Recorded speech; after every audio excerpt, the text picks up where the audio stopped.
Мгм. Уважаемые коллеги, хочу поделиться вот этим чудом нашим, который сегодня у нас в Болгарах. Лазерное шоу. Вот в эту минутку. Так что приходите. Лучше, конечно, воочию видеть.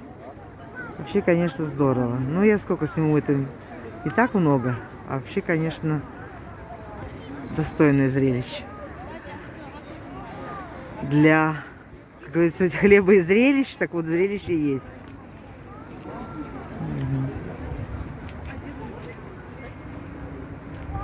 Камилка, а сейчас какой будет цвет после этого? Я вот не помню. А, здесь вот сколько? Цветов 10, наверное, меняется. Белый. А, А, нет, вот такой очень красивый. ой, обалдеть просто, конечно.